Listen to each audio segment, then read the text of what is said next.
Assalamualaikum warahmatullahi wabarakatuh. Kawan teman-teman sekalian, jumpa lagi bersama saya di video pembelajaran fisika.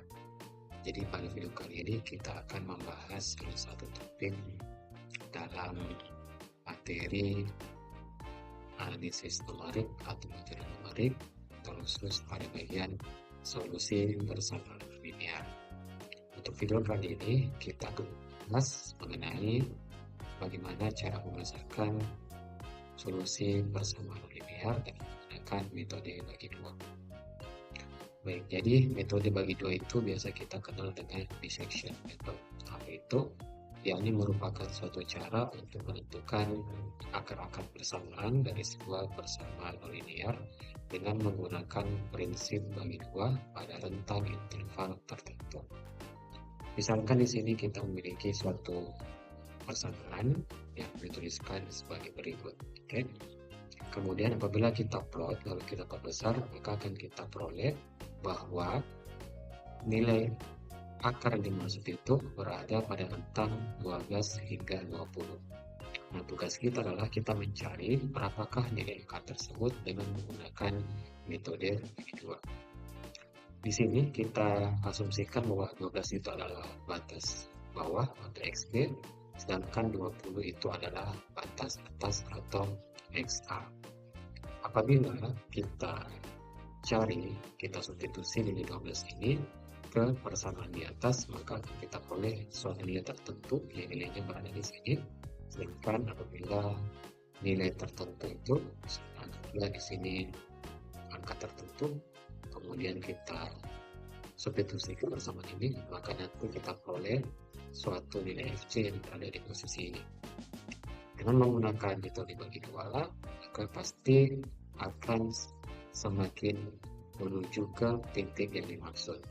Sehingga berdasarkan penjelasan ini, maka syarat metode bagi dua dapat terjadi apabila fxb dikali fxa itu haruslah selalu lebih kecil daripada 0. Yang itu syarat utama yang harus kita penuhi. Sehingga lebih lanjut untuk bagaimana cara menentukan nilai yang dimaksud, itu terdapat 4 tahapan.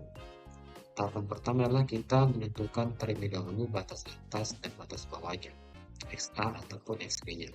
Setelah itu kita cek apakah sesuai dengan syarat metode bagi dua, yakni fxb dikali fxa itu harus lebih kecil dari 0. Jika kondisi ini telah terpenuhi, maka kita bisa menentukan nilai akar yang dimaksud, yakni XB ditambah XA dibagi 2. Sampai di situ kita masuk ke langkah terakhir. Di sini ada 3 buah pilihan ya.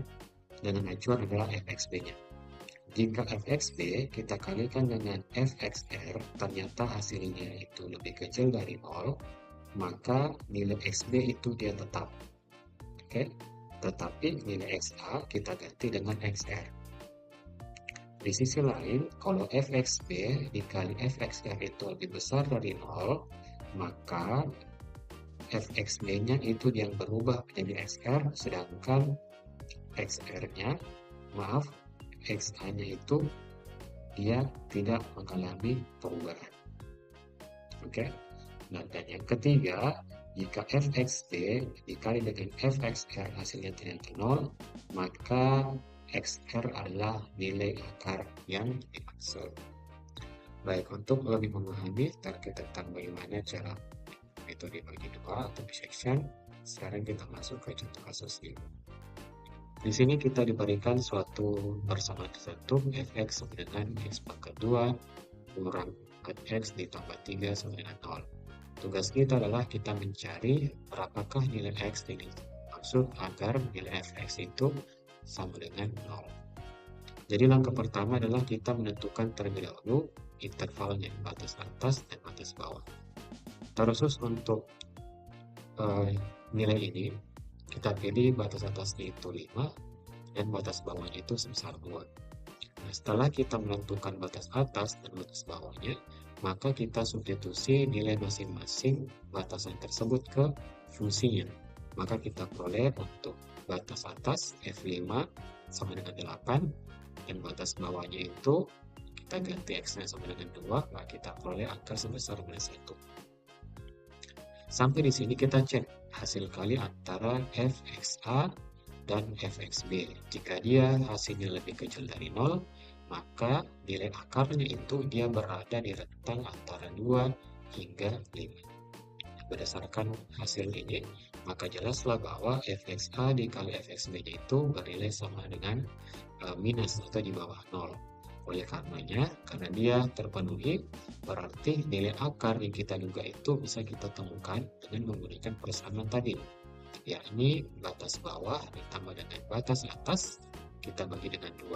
Kita peroleh hasil 3,5. Lebih lanjut, kita masuk ke tahap berikutnya.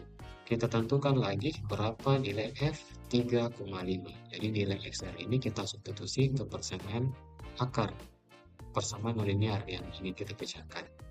Sehingga kita peroleh F3,5 itu sebesar 1,25. Dan sampai di sini kita lihat syaratnya. Fxb itu dikali Fxr, apakah dia lebih kecil dari 0? Kita lihat. Fxb itu batas bawah, berarti yang 2 itu minus 1. Fr-nya itu adalah 1,25. Jelaslah dia bernilai minus 1 berada di bawah 0. Karena dia berada di bawah 0, maka untuk perhitungan selanjutnya, xb-nya akan bernilai tetap dan xa-nya dia berubah menjadi xr. Oleh karena itu kita ulangi lagi, maka dia akan menjadi xa-nya sama dengan 3,5 dan xb-nya itu tetap bernilai 2. Itu terus kita ulang hingga kita penuhi nilai XR yang dimaksud berdasarkan tingkat kesalahan yang kita inginkan.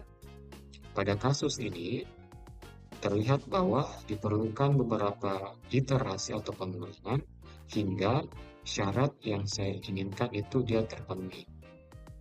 Oke, yakni dia berada di bawah 0,1. Sehingga kita lihat di iterasi yang ini, perhitungan ke 1, 2, 3, 4, 5, 6, 7, 8, 9, 10. Setelah melakukan 10 kali pengurangan, barulah error yang kita peroleh itu dia berada di bawah 0,10.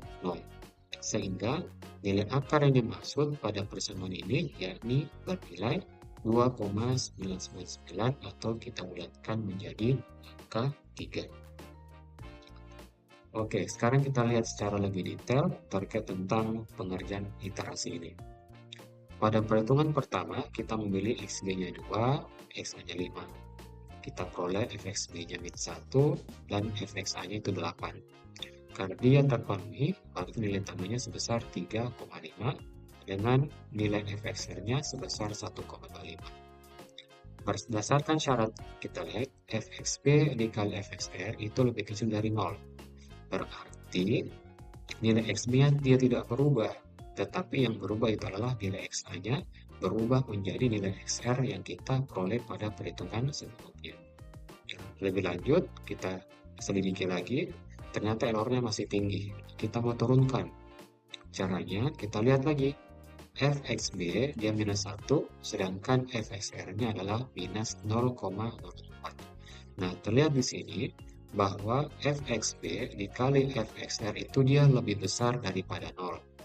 Karena dia lebih besar daripada 0, maka untuk perhitungan selanjutnya, XB yang awalnya 2, dia berubah menjadi nilai XR 2,75, tetapi XA-nya dia tetap dari perhitungan sebelumnya, yakni 3,5.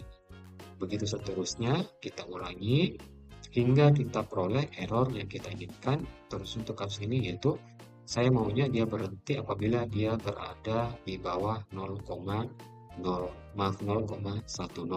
Berarti bisa berhenti di sini. Selesai. Kalau kita ingin kerucutkan lagi, berhenti pada saat errornya di bawah 0,05, maka kita menerima bahwa hasilnya adalah 3,000 sekian. Baik, jadi itulah tadi sedikit gambaran singkat mengenai metode bagi dua. Semoga bermanfaat. Jika kalian punya pertanyaan, silakan tuliskan di kolom komentar. Sekian dari saya. Assalamualaikum warahmatullahi wabarakatuh.